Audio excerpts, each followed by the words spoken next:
Mesdames et messieurs, bonsoir. Une nouvelle semaine s'ouvre ainsi sur le grand rendez-vous. C'est un plaisir de vous savoir fidèle au rendez-vous. Nous espérons que vous allez prendre du plaisir à être avec nous. Allons ensemble à la découverte de la météo.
Bonsoir aux populations de Gorgounou. Nous sommes bien sûr dans le département de la Liborie avec la carte postale. Au menu de ce grand rendez-vous, nous avons 3 rubriques. Demain 20 novembre, vous le savez, c'est l'anniversaire de la Convention internationale des droits de l'enfant. L'ESPER reçoit pour vous une jeune activiste qui défend les droits des enfants. On en parle dans un instant. Autant savoir revient sur la journée mondiale du souvenir des victimes des accidents de la route qui a été célébrée hier. Le thème de cette année est celui-ci, les routes ont des histoires. On en parle aussi avec l'invité d'Autant savoir. Nature et bien-être s'intéresse au changement climatique. Amandine Anyambossou et son invité nous parlent de la place du genre dans la lutte. On les retrouve dans un instant. Le grand rendez-vous, c'est aussi le journal et sera bien au rendez-vous avec Amandine Anyambossou. Amandine, bonsoir. Bonsoir à vous, Agnès Bello. C'est un plaisir de vous savoir là, présent pour la présentation des titres. Nous vous laissons le plateau. Agnès Bello, dans le 1945, la répression des motos non immatriculées reprend bientôt à quelques semaines de la date butoir. Le directeur général de l'Agence nationale des transports terrestres a fait le bilan de l'opération d'immatriculation des motos et exposé les innovations. Les conducteurs de taxis, motos et médias, on n'en parlera jamais assez. Ils arpentent les rues de jour comme de nuit à la recherche de la pitance, une activité qui n'est pas sans conséquences sur leur santé. Et puis, le Bénin accueille en décembre prochain les Masters mondiaux de pétanque. C'est la première fois que cette compétition se tient en Afrique. Cet événement va placer le Bénin sur orbite dans le domaine de la pétanque.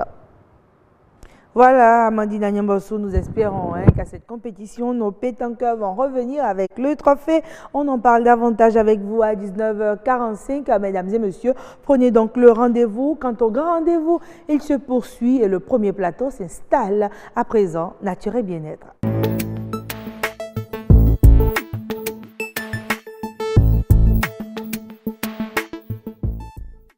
Voilà, avec Amandine Anyambossou et son invité, il sera question de changement climatique. Amandine Anyambossou, bonsoir. Bonsoir à vous, Agnès Bello. Comment vous allez? Et ça va très bien. On vous retrouve sur ce plateau. Comme tous les lundis. Comme tous les lundis, les téléspectateurs dorénavant sont fixés sur le rendez-vous. Ce soir, on s'intéresse au changement climatique et vous avez voulu aborder l'aspect du genre. Vous recevez pour nous ce soir une charmante dame. Bonsoir. Bonsoir, madame. C'est un plaisir. Inina Roland Honguet. Vous êtes spécialiste en changement climatique et sécurité humaine. Tout à fait. Eh bien, Amandine Nyambossou, on aimerait avoir des femmes beaucoup plus souvent, c'est sûr, hein, pour parler environnement. On va y remédier, Agnat Bello. Il faut dire également que quand on parle de changement climatique, il y a certaines personnes qui sont plus vulnérables. Ces gens sont rangés dans une catégorie qu'on appelle genre. Donc, Nina Runga est ici pour nous parler du concept genre et changement climatique. Madame Runga, dites-nous déjà que comprendre par ce concept. Merci Madame Amandine Nyambossou. Quand on parle de changement climatique déjà, il faut voir une modification dans les statistiques de certaines variables climatiques, par exemple la pluviométrie, la température, l'évaporation. Mais de façon plus simple, pour expliquer les changements climatiques, il faut parler plutôt des impacts, des effets que nous percevons et que nous vivons au quotidien. Par exemple, les inondations, les sécheresses, les feux de brousse, les vents violents, ainsi de suite, qui sont des événements extrêmes qui sont de plus en plus récurrents à cause de la variabilité ou du changement climatique. Voilà. Et donc, avec cette petite explication des changements climatiques, vous voyez que ça va au-delà d'une dimension des enjeux environnementaux qu'on connaît pour les changements climatiques. Ça embrasse carrément la sécurité humaine, c'est-à-dire la sécurité alimentaire, la sécurité de la personne elle-même et divers aspects de la sécurité. Et donc, quand on parle de tous ces aspects de la sécurité, ce serait donc compliqué d'aborder ces sujets sans prendre en compte l'aspect genre. Parce que quand on parle de genre, il faut faire la différence entre le genre et le sexe. Voilà. Parce que quand on parle de sexe, en fait, c'est une différenciation qui est vue du point de vue physiologique ou biologique. Et cela ne change pas, c'est statique. Alors que le genre est dynamique. Le genre est basé sur une différenciation, une catégorisation, compte tenu des paramètres culturels, des paramètres sociologiques, compte tenu des rapports de pouvoir qu'il y a entre différents groupes de personnes. Et donc, cela est dynamique. Sur la base de cette façon de voir le genre, on ne peut plus dire aujourd'hui que le genre, c'est uniquement les femmes. C'est vraiment beaucoup plus large. Et qu'est-ce qu'on met réellement dans ce contexte, dans le concept genre? Voilà. Pas seulement les femmes, mais qui et qui on peut mettre dedans? Il y a les vieux, il y a les enfants et autres. Voilà, vous avez une aussi. D'autres groupes de personnes qu'on peut mettre dans le genre. Le genre, c'est les femmes, c'est les personnes du troisième âge, c'est les enfants, mais c'est également les personnes en situation de mobilité réduite ou en situation de handicap.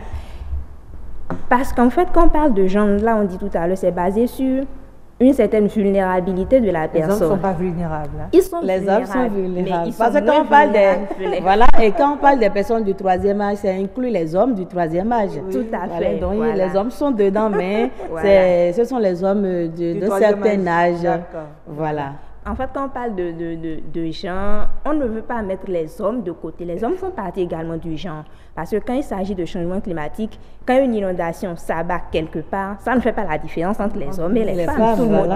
Voilà. Et donc, mais il y a d'autres personnes qui sont plus exposées que d'autres. Voilà. Et l'idée, c'est en fait le combat derrière l'approche genre, c'est d'inclure autant les hommes que les femmes dans la lutte contre les changements climatiques, d'outiller les femmes pour qu'elles soient en mesure de s'adapter autant que les hommes peuvent le faire. En fait, on parle en quelque sorte d'égalité.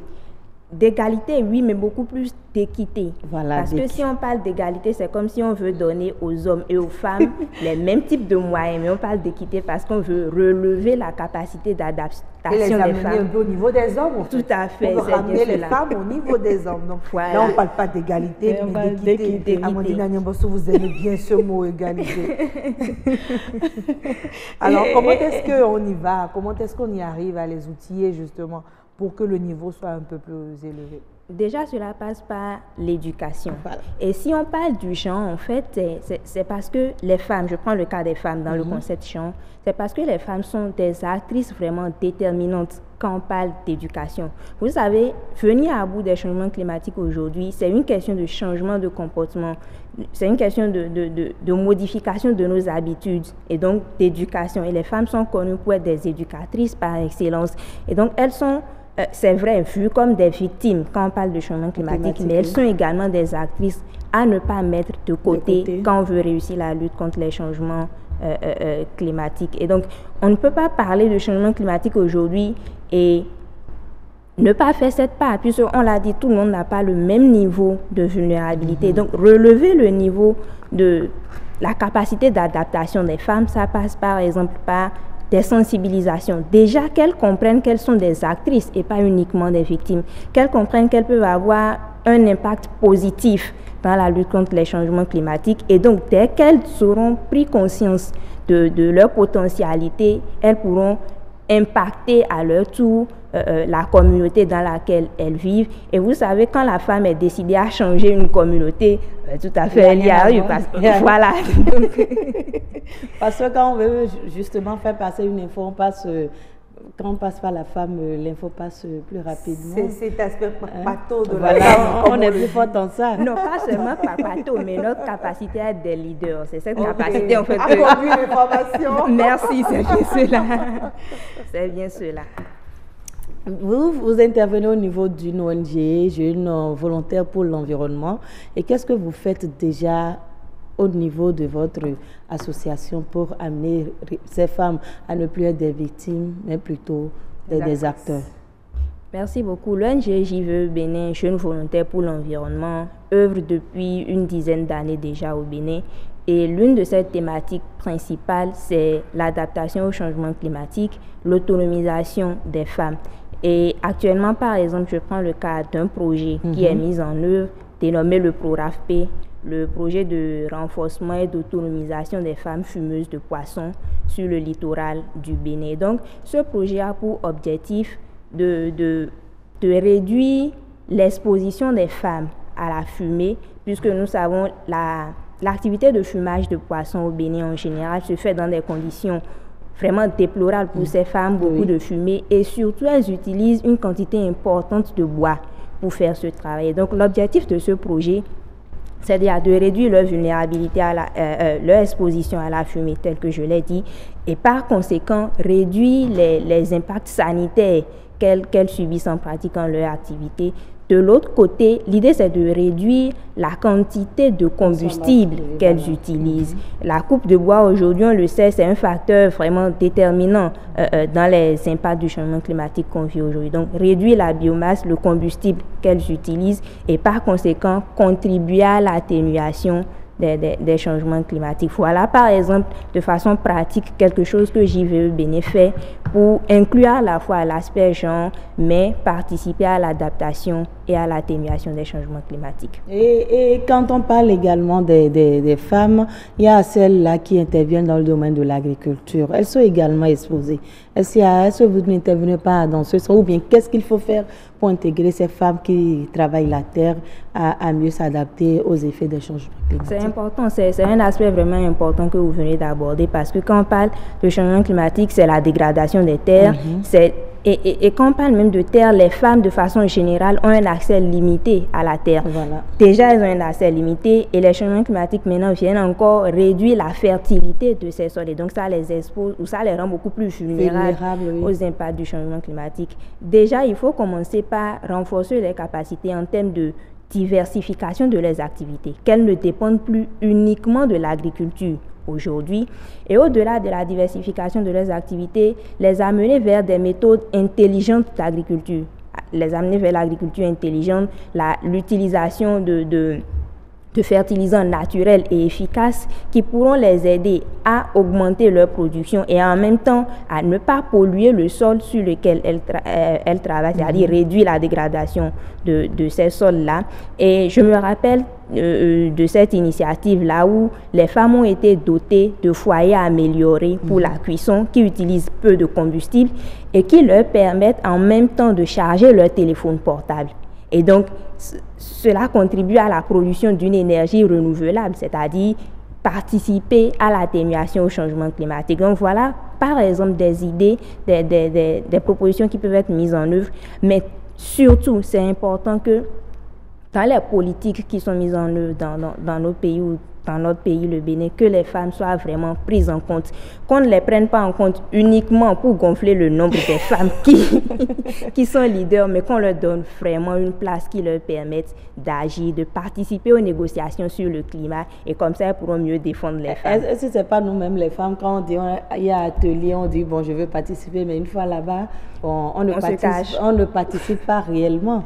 On est juste spectateur. Voilà. Tout à fait. On n'apporte pas notre idée, on ne participe pas au débat. On est... Voilà. ça, ce n'est pas du ressort des autres. Donc, c'est pourquoi je suis d'accord avec vous. Quand vous parlez de sensibilisation, justement, est-ce qu'il suffit juste de sensibiliser pour changer la chose? Parce que quand on dit que la femme doit apporter quelque chose, quand on parle de lutte contre les changements climatiques, il faut qu'elle-même elle ait la connaissance pour pouvoir partager. Tout à fait. La connaissance, c'est la volonté. La connaissance, c'est la volonté. Merci. La connaissance, c'est la volonté, la détermination de vouloir changer quelque chose, voilà. De ne pas être juste des accompagnateurs des hommes, et que les hommes m'excusent. Je les invite donc à nous soutenir quand nous sommes dans cette lutte-là, quand une femme s'engage pour travailler, pour changer quelque chose, et bien que les hommes nous accompagnent également à ce qu'on soit efficace sur le terrain. Mais il va de leur intérêt aussi, hein, parce qu'une femme plus sensibilisée au changement climatique, c'est toute la communauté et toute la société qui gagne. C'est clair, c'est clair. Donc, en définitive, les femmes doivent elles-mêmes déjà faire un travail à leur niveau pour s'outiller avant de pouvoir aider la communauté. Merci beaucoup à vous, Madame Nina Ongay. Il faut reconnaître que vous êtes très intéressante. Alors, je reconnais avec vous, Amandine Anyambossou, que notre spécialiste en changement climatique et sécurité humaine, Nina Roland Ongay, a été très intéressante sur ce plateau. Si vous nous avez pris au vol avec elle, on s'est intéressé à l'approche genre dans la lutte contre le changement climatique. Nature et bien-être s'achève ainsi et place à présent à l'expert.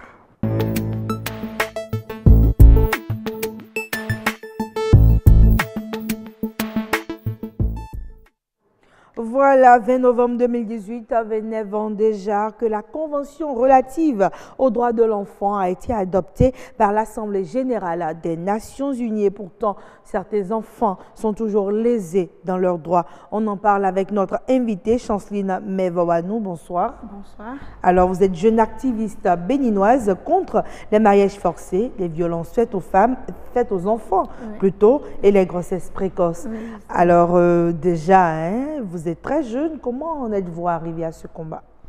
Je vais dire que tout est parti de mon enfance. Quand j'ai vécu à Vancouvert, et très tôt autour de moi, je n'ai pas vu les enfants épanouis. Je voyais les enfants qui étaient pris comme des choses et qui n'avaient pas la voix. Donc au collège, j'ai eu la chance de travailler avec le programme Code de la paix. Et ça m'a permis de pouvoir me donner les outils nécessaires pour informer et contribuer à changer quelque chose dans la société. Donc c'est justement de là que tout a commencé. Alors, l'aventure a commencé ainsi, vous vous êtes mis dans la lutte pour toujours améliorer les conditions de l'enfant. Mais déjà, dites-nous, comment faites-vous pour vous faire entendre? Puisque vous dites que les enfants n'ont pas le choix, ils n'ont pas cette proportion-là à s'exprimer. Comment vous faites pour vous faire entendre? Ok. Déjà, comme vous avez commencé par le dire, l'état des lieux ici au Bénin, c'est que l'enfant a une valeur, mais cette valeur n'est pas la valeur que l'enfant devrait avoir. On ne lui donne pas la voix. Et c'est ça qui fait que nous assistons au phénomène de mariage forcé, de violence faite aux enfants, de travaux forcés et dans la domesticité aussi, les enfants placés et tout. Comment est-ce que je fais pour m'entendre? Je travaille avec un réseau de jeunes et nous sensibilisons beaucoup sur le terrain. Nous parlons avec les jeunes, les enfants, les parents. Nous sommes aussi ici présents sur Internet et nous parcourons les médias, la presse en ligne pour nous faire entendre. D'accord, c'est très beau tout ça, mais voilà, on voit dans ces images des enfants très jeunes qui pilent de liam. Ça, c'est en Afrique, au Bénin aussi, ça existe, c'est sûr. Mais déjà, quand vous allez sur le terrain, vous en revenez avec quoi? Quel est votre constat sur le terrain? Déjà, il faut dire que le contexte social du Bénin fait que les parents ne sont pas ouverts à la situation. D'abord, quand vous dites qu'il faut protéger l'enfant, pour eux, c'est que l'enfant n'a aucun droit. L'enfant est le patrimoine de sa famille et la famille peut faire de l'enfant ce qu'il veut. Et du coup, il y a déjà ce blocage-là. Mais on voit, il y a les enfants qui sont envoyés au marché, les enfants de 4 ans, de 5 ans qui vont envoyer au marché pour aller vendre contre la volonté de l'enfant, puisque l'enfant forcément n'a pas voulu ça, ou l'enfant qui échoue une fois à l'école et on lui dit qu'il n'est bon à rien, qu'il ne peut pas réussir, il faut l'enlever de l'école et l'envoyer au marché. Il faut le déscolariser. Oui, tout. Donc, il y a ce blocage-là, mais quand même, nous arrivons à discuter avec les parents. L'idéal, ce n'est pas de leur arracher leurs enfants ou de monter les enfants contre les parents, mais de travailler à l'épanouissement de l'enfant. L'enfant a quand même une volonté, il faut laisser l'enfant s'exprimer. Laisser l'enfant s'exprimer, pour beaucoup de parents, c'est la porte vers l'indiscipline, vers l'impolitesse, vers un enfant paria de la société. Est-ce que les facteurs sociétals, justement sociologiques, ne jouent pas contre l'enfant parfois? Oui, justement, le contexte social de l'Union n'est pas favorable à l'épanouissement de l'enfant. Comme vous l'avez dit, donner de la voix à l'enfant, selon les parents, c'est monter l'enfant, l'amener à la révolte. Mais le problème, c'est que je prends par exemple la thématique de la sexualité. Nous avons entretenu un tabou autour de ça, mais aujourd'hui, les enfants ont reçu des fausses informations de la rue et il y a les grossesses précoces qui sont là. Donc, on explique aux parents que l'idéal, c'est pas de monter les enfants contre eux, mais c'est en installant un climat de discussion, de dialogue qui vont résoudre les problèmes, pas amener les enfants à l'indiscipline. Justement, maintenir les enfants dans une opacité en ce qui concerne certains sujets, voilà. C'est aussi rendre ces enfants à la rue, à l'éducation de la rue, et cela n'est certainement pas souhaitable. Voilà. Est-ce que pour vous, c'est aussi ça qui conditionne véritablement les grossesses précoces en milieu scolaire? Il y a aussi peut-être le milieu qui n'est pas favorable, pas adapté. Oui, justement. Les informations que les enfants reçoivent au dehors ne sont pas forcément les vraies. Parce qu'il y a aujourd'hui Internet, il y a les réseaux sociaux et tout. Les enfants reçoivent les informations qui ne sont pas forcément vraies. Mais si à la maison, il y avait eu de dialogue avec les parents, l'enfant sera informé. Et même au dehors, quand il y aura la pression de ses amis, il saura faire la part des choses entre ce qui est bon ou ce qui est mauvais. Donc, toutes les informations que l'enfant reçoit dans la rue ne sont pas vraiment bonnes. Donc, il revient aux parents de dialoguer pour faire la part des choses entre ce que l'enfant doit recevoir et l'enfant ne doit pas recevoir. Alors aujourd'hui, vous avez 21 ans, vous avez commencé par militer à 19 ans, donc vous avez eu le temps de constater un peu dans la société, est-ce que les droits des enfants au Bénin sont véritablement respectés, à part l'absence de l'expression au niveau de l'enfant? Est-ce qu'il y a d'autres droits de l'enfant que vous pensez qui sont brimés véritablement? Oui, je pense qu'au Bénin, quand même, il y a un effort pour le respect des droits de l'homme. Comme on le dit, tant qu'il reste à faire, rien n'est encore fait. Il y a des droits des enfants qui ne sont pas respectés. Je prends par exemple le droit à la protection. Un enfant, une jeune fille par exemple qui a été donnée en mariage forcé contre son gré devrait automatiquement bénéficier de la protection de la société, de l'État, de tous les acteurs de la société civile. Mais ce n'est pas forcément le cas. Il y en a qui n'ont pas eu la chance d'obtenir le secours qu'il faut. En dehors de ça aussi, l'enfant a le droit à une nationalité. Au Bénin, il y a des enfants qui ne sont pas encore enregistrés à l'état civil. Et si c'est comme ça, ces enfants ne sont pas reconnus. Comment est-ce que l'État pourra les protéger? Ce droit aussi, le droit à l'information. Sur certaines thématiques, l'enfant n'a pas encore le droit à l'information parce qu'il y a le tabou que la société a entretenu autour de la chose, je crois.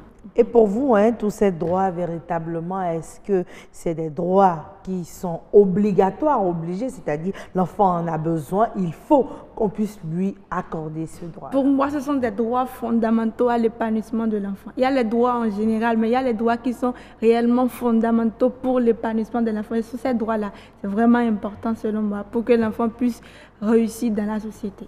Alors, votre combat vous a mené au Sénat français et à l'Assemblée nationale dans le cadre de la journée de la jeune fille pour défendre la cause des enfants contre le mariage forcé, les grossesses précoces en milieu scolaire. De quoi leur avez-vous parlé véritablement? Dans le cadre de la journée du 11 octobre, j'étais en France, au Sénat et à l'Assemblée pour parler de l'état des lieux en matière de grossesse précoce et des mariages forcés au Bénin. Et qu'est-ce que les jeunes font pour changer la donne et si véritablement j'avais des solutions, puisque l'objectif c'est de faire de la question des enfants et des filles une priorité au G7. Et il fallait montrer aux autorités que le problème, il est là, et il faut le résoudre. Et de par nos actions, ce que nous avons pu changer pour leur montrer que le changement est possible. Donc, j'ai parlé de l'état des lieux en général au Bénin. Au Bénin, une fille suidie s'est mariée avant l'âge de 15 ans et 3 filles suidies s'est mariées avant l'âge de 18 ans. Et selon les statistiques du ministère de l'Enseignement, au cours de l'année scolaire 2016-2017, le Bénin a enregistré environ 2763 cas de grossesse précoce en milieu scolaire, soit une fille sur 100 tombe enceinte dans un collège. J'ai parlé de ces statistiques et en dehors de ça, j'ai parlé des actions que nous menons. J'ai parlé de la campagne Tolérance Zéro que nous avons menée avec UNICEF pour lutter contre les mariages forcés. J'ai parlé de ces cas de filles que nous avons pu sauver avec une plateforme synergie des jeunes avec les actions que nous menons. J'ai parlé de mes actions aussi avec le programme Amour et Vie sur le terrain, comment nous dialoguons avec les filles. Et puis justement, Mylène Flika m'a appuyé sur l'importance qu'on doit donner aux rêves des enfants, l'importance qu'il faut donner aux ambitions, aux objectifs des enfants. Donc on a parlé de tout ça, on a fini par faire des recommandations. Justement, au nombre de ces recommandations, quelles sont les plus importantes à mettre justement en place au plus tôt? Déjà, il faut commencer par changer la perception que nous avons de l'enfant. Je l'ai dit tantôt, l'enfant est encore pris comme une chose. L'enfant est un être sacré comme tout homme, donc il faut lui donner de la valeur. Déjà, quand on va commencer par donner de la valeur à l'enfant, il va se sentir considéré dans la société.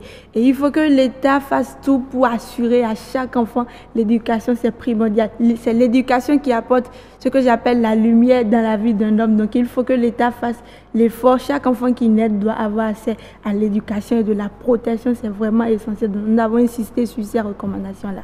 Insister sur ces recommandations, est-ce que après cela, vous comptez aller vers les autorités parce que qu'on le veuille ou pas, on a un ministère aujourd'hui qui s'occupe de la cause de l'enfant. Est-ce que vous avez l'impression d'être écouté, d'être entendu? Si, déjà, on a vraiment l'impression d'être écouté. Sur la campagne Tolérance Zéro, le ministère était sur le terrain avec nous à chaque fois. Ils ont compris la chose, ils ont commencé par faire des efforts. Nous n'allons pas baisser les bras, on va commencer par faire le plaidoyer auprès de ces autorités. Mais je pense qu'ils ont pris conscience de la question de l'importance de l'enfant. En attendant, quel message avez-vous à passer à tous ces enfants-là qui subissent dans le silence la perte de ces droits-là fondamentaux? Je veux d'abord dire à ces enfants que tout espoir n'est pas perdu. Et tant que nous vivons sur cette terre, il y aura du secours, il y aura quelqu'un qui va nous prêter main forte. Je vais souhaiter à ces enfants courage. Je vais leur dire, c'est pas forcément une situation souhaitable, mais c'est arrivé. Le secours va venir, de garder courage, de ne pas baisser les bras, de ne pas prendre ce qui lui arrive comme un destin qu'on ne peut pas changer.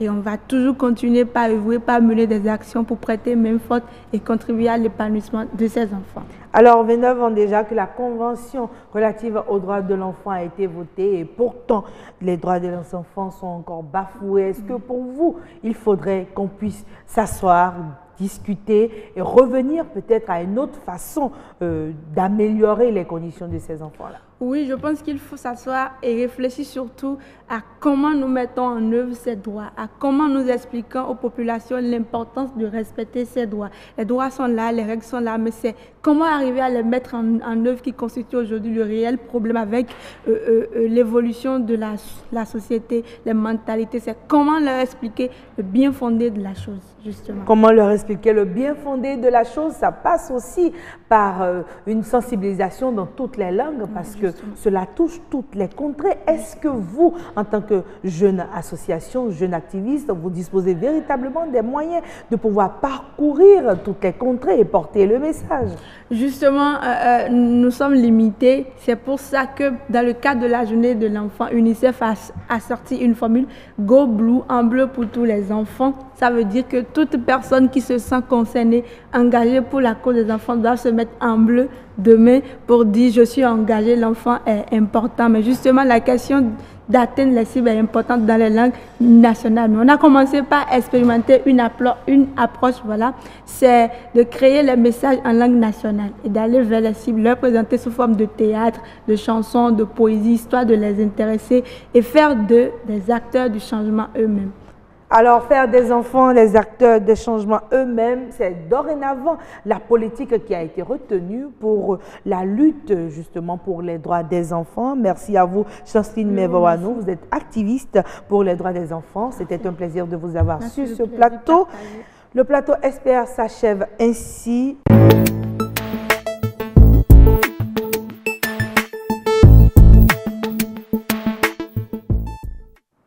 Autant savoir s'intéresse aux victimes des accidents de la route. Nous voulons ici saluer leur mémoire. Vous le savez, dorénavant, ça a été choisi. Depuis 2005, l'Assemblée générale a décidé que le 3e dimanche de novembre serait célébrée la journée mondiale du souvenir des victimes des accidents de la route. Depuis, cette journée est entrée dans les habitudes. Et ici, sur ce plateau du Grand Rendez-vous, nous avons décidé de nous pencher sur les victimes de ces accidents de la route et nous recevons pour vous Monsieur Atioukpe Victor, il est promoteur d'auto-école. Bonsoir. Bonsoir madame. Merci de répondre présent sur ce plateau. C'est moi.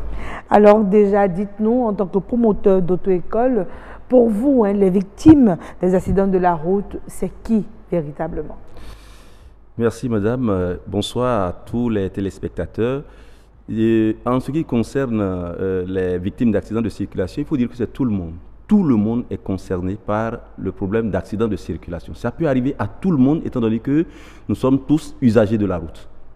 Étant donné que nous sommes tous des usagers de la route, ça veut dire que le profil de ces victimes va du simple conducteur à l'usager. Exactement. Alors, quand on a fini déjà de catégoriser cette victime-là, comment faire véritablement pour situer les responsabilités? Peut-être que cela pourra permettre à tout un chacun de savoir dorénavant à quoi s'en tenir.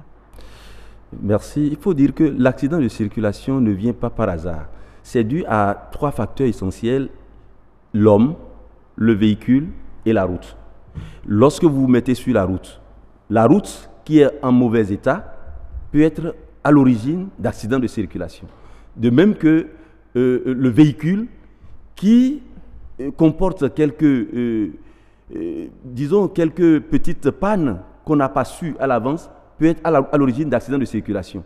Mais la plupart du temps, le gros des problèmes que nous rencontrons dans la circulation, ça vient des utilisateurs de véhicules, des conducteurs.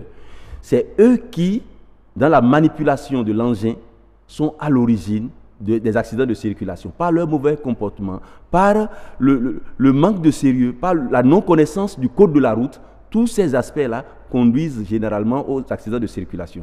Alors, quand vous parlez de non-connaissance du code de la route en ce qui concerne les conducteurs, c'est quand même surprenant puisqu'ils sont censés avoir appris le code avant de se mettre sur la voie. C'est vrai, c'est vrai. Mais en ce qui concerne nos pays, généralement, il y a eu certaines pratiques qui avaient cours et certains sont dans la circulation sans savoir véritablement conduire.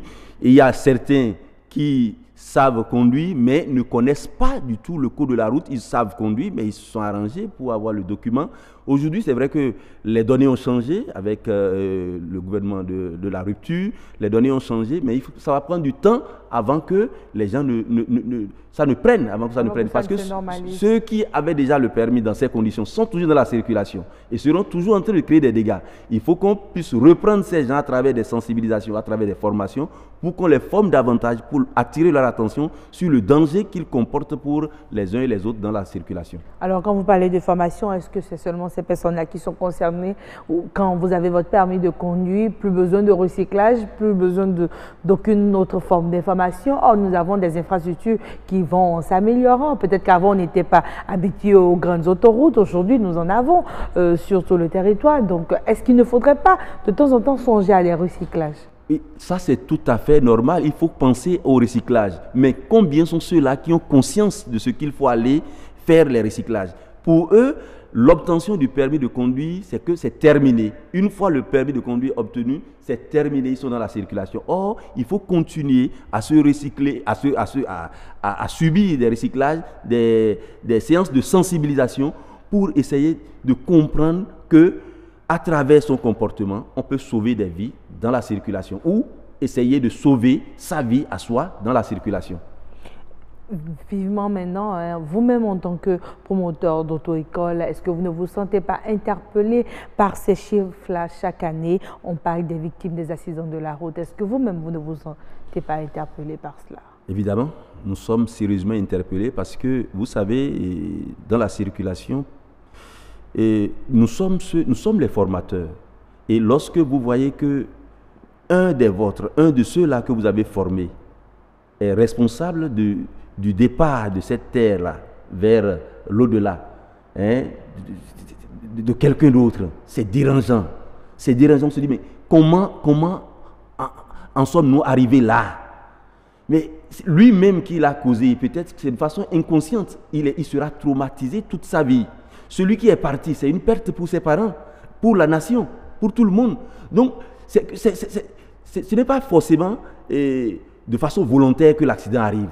C'est un phénomène qui arrive comme ça. Mais on peut réduire de façon très très sensible ce qui arrive sur nos routes à travers un meilleur comportement dans la circulation, à travers le respect des règles du code de la route, à travers une certaine prévention.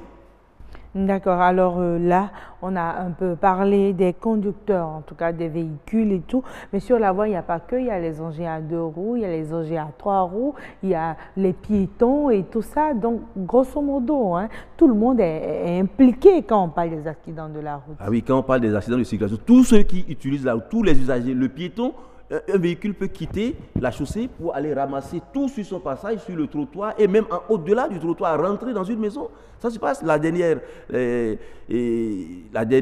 opération en date, c'est un accident de circulation survenu à Parakou où un véhicule ambulance a dérapé complètement et allé rentrer dans une maison, a fait des victimes, assez de victimes. Je ne sais pas si ceux-là vont pouvoir survivre à cet accident de circulation. Donc, ça peut arriver à tout le monde. Tu peux être dans ta chambre et le véhicule va déraper. Ça dépend de la vitesse à laquelle roulait cet usager et pour déraper. Il peut déraper, donc aller sur quelqu'un qui est dans son lit, dans sa chambre. Alors, justement, à quel niveau donc se situe la responsabilité des promoteurs d'auto-école? C'est à la formation. À la formation, le formateur doit faire son travail. Et je ne dirais pas seulement que c'est la responsabilité des formateurs que nous sommes à l'auto-école. Non, c'est toute une chaîne. Toute la chaîne de sécurité routière doit pouvoir s'interpeller.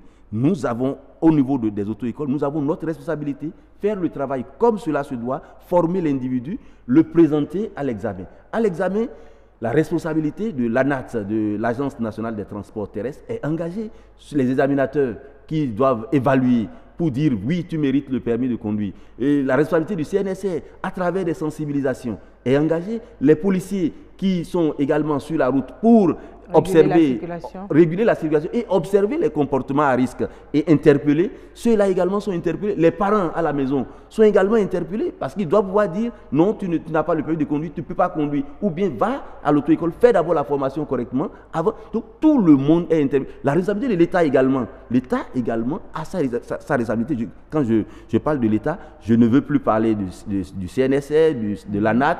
L'État, à travers une politique nationale de sécurité routière, doit pouvoir jouer un rôle encore très important. Donc, tous les acteurs de la chaîne de sécurité routière sont interpellés. Si moi je finis de faire mon travail à l'auto-école, moi je ne sais plus ce que mon apprenant fait dans la circulation et je ne peux pas être derrière lui. On ne peut pas mettre un policier derrière chacun. Ça veut dire qu'il faut que à la maison déjà, la famille fasse son travail. L'auto-école a fini son travail. Les structures de l'État fassent leur travail, continuent de faire le travail à travers des sensibilisations, des séances de recyclage, à travers les télévisions et des débats et autres, pour attirer l'attention des uns et des autres sur le comportement donc, de l'usager qui peut entraîner donc, des accidents de circulation qui, malheureusement, nous font partie de l'autre côté et on ne revient plus. Alors, victime de la route, ça peut être vous, ça peut être moi. Mesdames et messieurs, on ne le souhaite pas, mais sur la voie, on est tous en danger, on est tous des victimes potentielles. Et pour éviter d'en arriver là, je crois qu'il y a des conseils, il y a des attitudes à adopter sur la voie. Rappelez-les-nous, s'il vous plaît. Si vous voulez vous engager sur la route, il faudrait d'abord savoir que vous avez la maîtrise de l'engin que vous voulez utiliser. Est-ce que vous avez cette maîtrise? Est-ce que vous avez le document qui vous permet de conduire de conduire cet engin. Si vous avez ça, cela ne suffit pas. Il faut maintenant être prudent, très prudent dans la circulation. Ne pas dire qu'on est prioritaire. Non, on peut avoir la priorité et pourtant observer une certaine courtoisie par rapport à l'autre pour essayer de préserver sa vie. Ce n'est pas parce que vous avez la priorité qu'il faut essayer, par exemple, de l'imposer à l'autre, alors que vous savez que ça peut amener à un accident de circulation qui peut tuer son vis-à-vis. Ou bien ce n'est pas parce que vous êtes dans un camion et que vous êtes au-dessus de l'autre, vous avez la supériorité par rapport à l'autre, vous allez pouvoir l'écraser. Vous le dites si bien, on n'a parfois l'impression qu'ils se sentent tout puissants. Tout puissant. Effectivement, quand on est déçu, vous savez, les plus vulnérables des accidents de circulation, c'est les piétons, parce qu'ils ne sont pas protégés. Ensuite, viennent les cyclistes, les cyclomotoristes, et puis les petites, disons, les trois roues. Mais ceux qui sont dans les gros porteurs, mais ils se sentent tout puissants. Je vais t'écraser et puis tant pis pour toi. Et c'est ça le langage. Il faut continuer à travailler sur tout cela parce que je comprends un peu ce qu'ils ressentent dans leur véhicule. Il y a une chaleur qui est souvent dedans et puis ils sont pressés et ils se disent bon, ils peuvent t'écraser et partir. Et surtout que la plupart du temps, ces conducteurs de ces véhicules-là ont des protecteurs qui sont encore tout placés dans l'administration. D'accord, mais est-ce qu'ils ne sont pas parfois sous l'effet de substances qu'on ne pourrait peut-être absolument éclaircir sur ce plateau? C'est ça, absolument. C'est justement tout cela qui les met dans cet état-là. Et ils font ce qu'ils veulent parfois de façon incontrôlée. C'est vrai aussi qu'il y a de la chaleur dans la voiture. Et quand on est dans la chaleur, on est un peu énervé. On est un peu sur les nerfs. Mais en plus de cela... Cela n'explique pas ça. Ça, voilà, justement. D'accord. Vous avez parlé de la vulnérabilité des piétons, justement. Est-ce que ces piétons aussi, parfois, ils ne savent pas traverser la voie? Ils ne savent pas comment est-ce qu'il faut se mettre sur la voie pour se mettre à l'abri. Est-ce que vous n'auriez pas des conseils à leur endroit? Ah oui, à leur endroit, il faut dire que... Et même à l'endroit de l'État, c'est de faire en sorte que... le code de la route s'enseigne à tous les niveaux, pas seulement à l'école, comme les gens le disent très souvent. Il faut l'enseigner à l'école, dans les ateliers, partout, dans les structures, dans les couvents, dans les églises, dans les mosquées. Il faut enseigner parce que nous sommes tous usagers de la route. Le piéton qui quitte la maison pour aller à l'église, il faut qu'il connaisse les b.a.-ba. Il y a des passages pour piétons, des endroits réservés spécialement pour les piétons lorsqu'ils veulent traverser la route. Mais malheureusement, vous allez voir, ils vont voir ces endroits qui leur sont réservés, mais ils iront traverser ailleurs. Or, on a prévu ces endroits pour que là, ils puissent se regrouper et traverser la circulation en toute simplicité. C'est leur droit de passage. Ils sont protégés à ce niveau. Si, éventuellement, un conducteur, un automobiliste venait à les renverser à ce niveau, mais il est foutu. Mais malheureusement, il laisse cet endroit et puis chacun s'éparpille sur la route et puis traverse comme il veut. Ce n'est pas normal. Ils doivent se regrouper à l'endroit réservé pour eux pour traverser la route et les autres usagers de la route, les automobilistes, vont pouvoir circuler normalement et arriver à ces endroits-là. Ils doivent pouvoir ralentir et s'arrêter et les laisser passer. Merci à vous, Victor Ationgkwe. Nous rappelons que vous êtes promoteur d'auto-école et avec vous, nous nous sommes intéressés aux victimes des accidents de la route. Nous avons profité également pour saluer leur mémoire. Nous espérons que dorénavant, nous aurons moins de victimes des accidents de la route sur nos circulations. Autant savoir s'achève ainsi et nous allons passer au journal. Amandine Anyambossou est déjà là et bien installée.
Mesdames, Messieurs, bonsoir. Les titres de ce journal.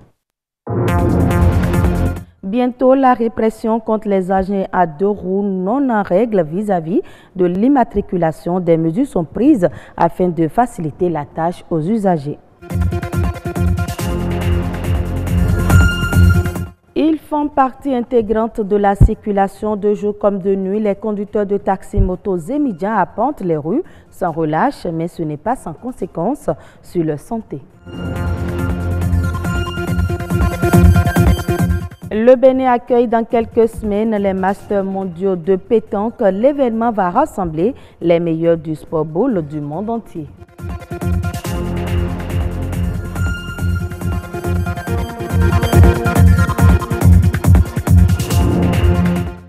Merci de votre fidélité. Le processus d'immatriculation des véhicules à 2 roues, tricycles et quadricycles suit son cours.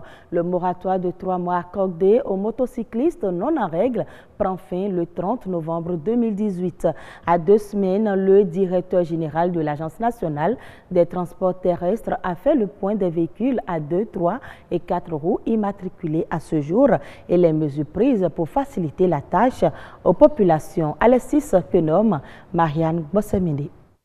507 315 dossiers d'immatriculation avec plus de 300 000 motos immatriculées sur une valeur cible de 1 million de véhicules à 2 roues en circulation au Bénin. C'est l'état des lieux des engins sur nos routes à la date du 15 novembre 2018. L'immatriculation des motos est une règle que doit respecter tout motocycliste. Mais au regard du non-respect de la loi, un moratoire de 3 mois a été donné aux usagers de la route. En effet, du début du moratoire au 15 novembre, l'Agence nationale des transports terrestres ANAT a enregistré en tout 127 000 dossiers d'immatriculation dans les 12 départements du pays, avec 90 000 dossiers traités en 10 semaines, soit une fréquence de 9 000 dossiers traités par semaine. Pour les propriétaires des dossiers en instance, des dispositions sont prises.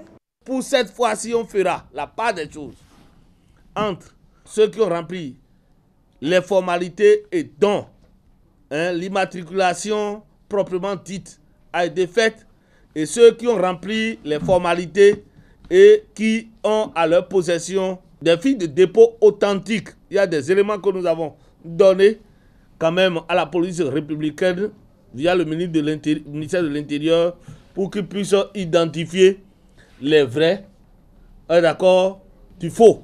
Pour faciliter la procédure aux usagers, des mesures sont prises pour la décentralisation des sites d'immatriculation. Cela afin d'améliorer et de réformer le secteur. De plus, les frais d'immatriculation sont désormais payés par les sociétés de vente de motos lors du dédouanement des engins, ce depuis septembre 2017. Les conducteurs des véhicules à 2 roues et tricycles sont appelés à faire diligence pour se mettre en règle avant la date butoir, le 31 novembre 2018. Le montant à payer pour l'immatriculation reste inchangé, 11 500 francs CFA. Le Zémidjan fait partie intégrante du décor béninois, quel que soit le moment de la journée. Le citoyen trouve toujours un conducteur de taxi-moto et pourtant, arpenter les rues sans relâche a des conséquences non négligeables sur la santé.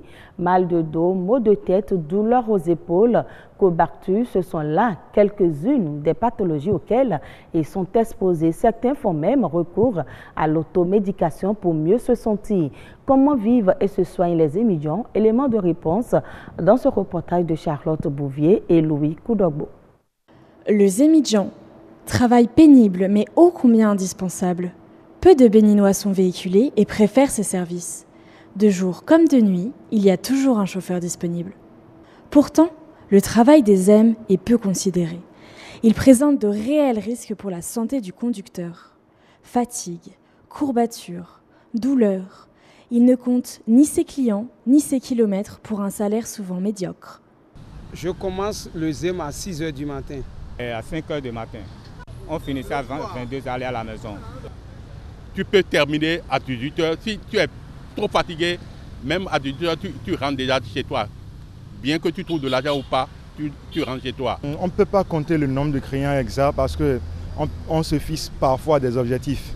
Et ça peut arriver, tu peux travailler ou tu ne peux pas travailler. Tu peux faire jusqu'à 500 km, 600 km, ça dépend de comment est la journée. Le nombre de kilomètres que le ZEM fait par jour, ça peut quitter ici par à coup 2 fois.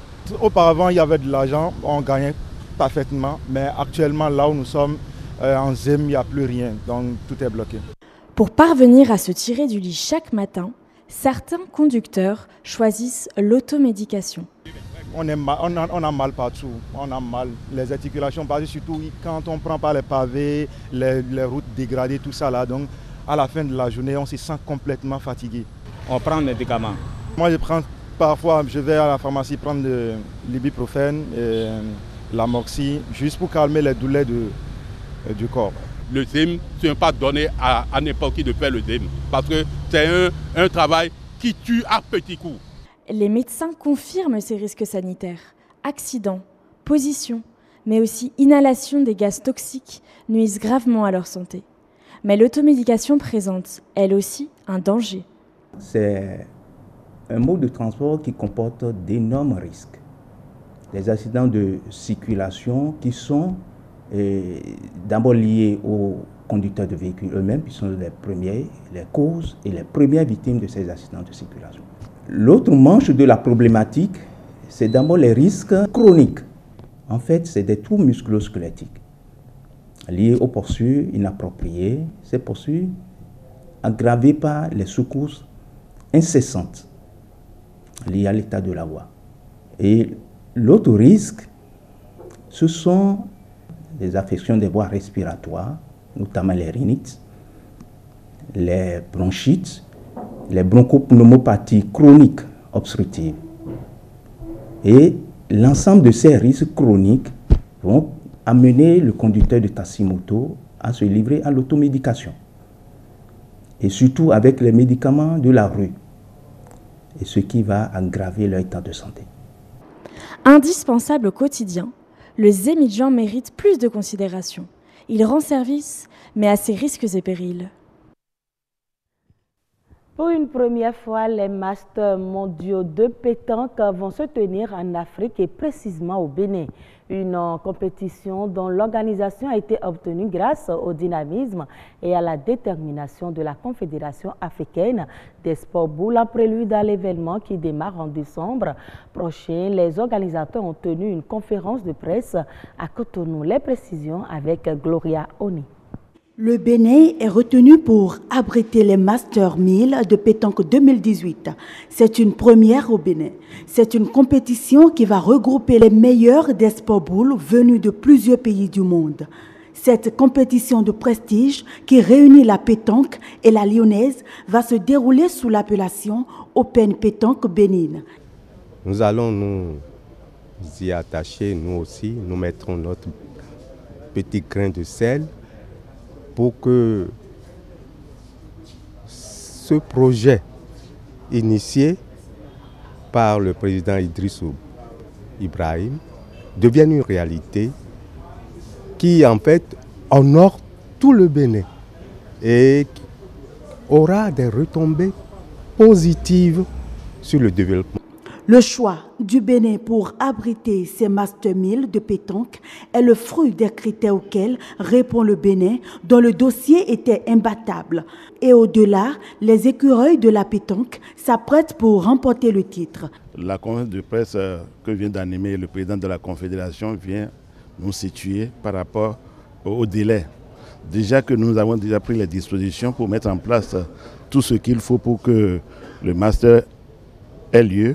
Mais nous sommes déterminés maintenant à continuer de travailler, surtout au niveau de notre équipe nationale et les nouvelles tâches qui nous attendent en matière d'accueil des participants qui viendront dans notre pays, découvrir notre pays. Plus de 100 participants venus de tous les continents vont rallier donc le Bénin en décembre prochain.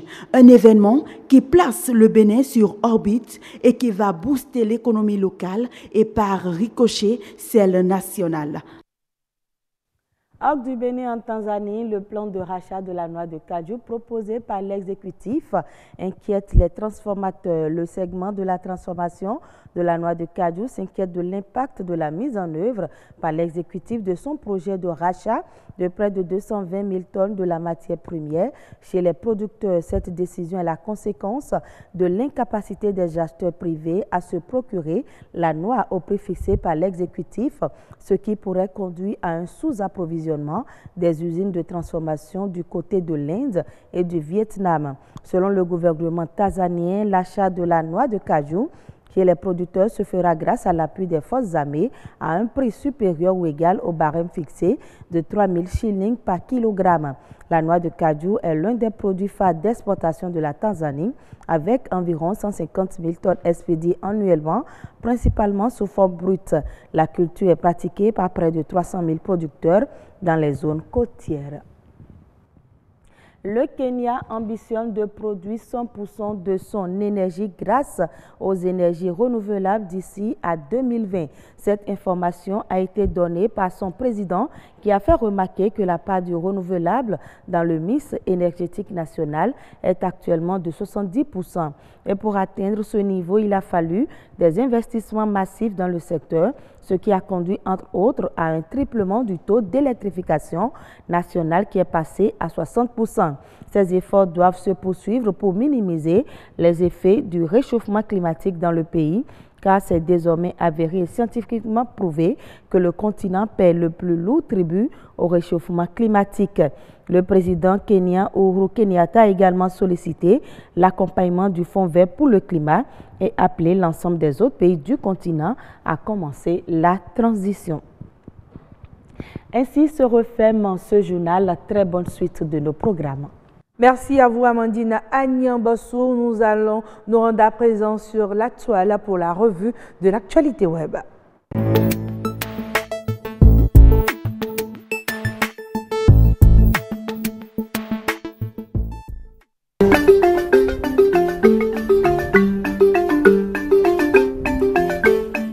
L'aide débloquée par les gouvernements en faveur de la filière cotonnière a augmenté à l'échelle mondiale. C'est ce que nous apprend l'agence Ecofin. De 33% en 2017 et 2018, le montant a atteint 34 110 milliards de francs CFA. C'est ce qu'indique le secrétariat du Comité consultatif international du coton dans son rapport « Subventions à la production et au commerce affectant la filière ». Cette enveloppe comprend l'aide directe à la production, l'assurance récolte, la protection des frontières et les mécanismes de prix minimaux de soutien. Parmi les 10 pays ayant accordé des subventions en 2017 et 2018 figurent en tête la Chine, les États-Unis et la Turquie. Hormis ce trio, 4 pays d'Afrique de l'Ouest, le Mali, le Burkina Faso, la Côte d'Ivoire et le Sénégal ont accordé en 2017 et en 2018 des subventions principalement en faveur des engrais et des semences. Pour avoir retouché la photo de sa fille, Kim Kardashian subit depuis quelques jours les critiques des internautes.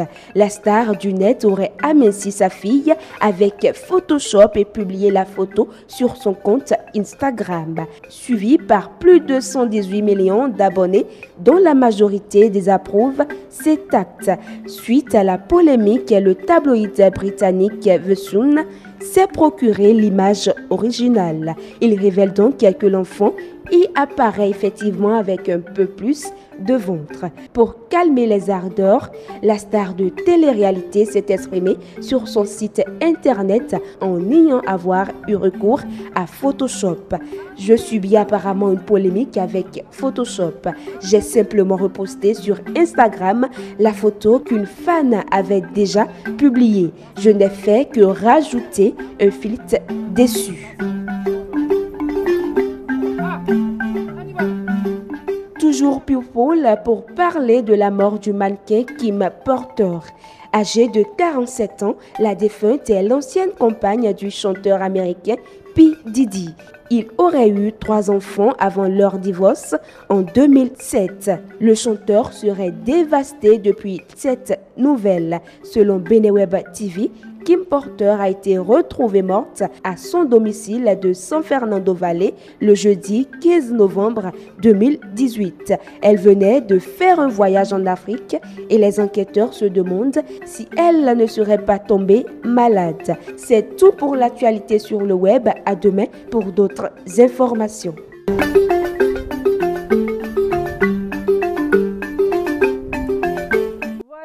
Voilà une présentation de Fulgencia Routondi en collaboration avec Yasmine Damata. Merci à vous pour cette si belle revue de l'actualité web.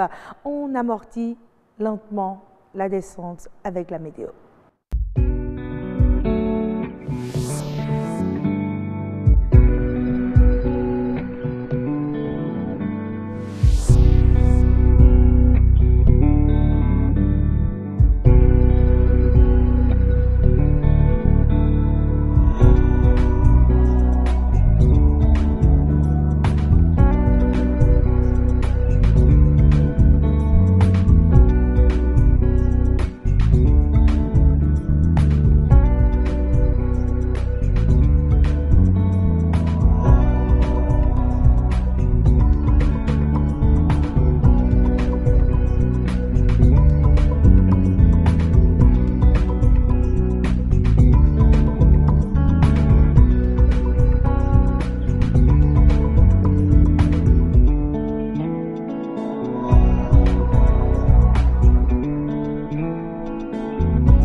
Notre instant citation à présent, la pluie mouille la peau du léopard mais n'en lave pas les taches. La pluie mouille la peau du léopard mais n'en lave pas les taches. C'est un proverbe akan des ethnies du Ghana et de la Côte d'Ivoire. C'est un plaisir de l'avoir partagé avec vous, mesdames et messieurs. On se retrouve toujours demain avec le même plaisir.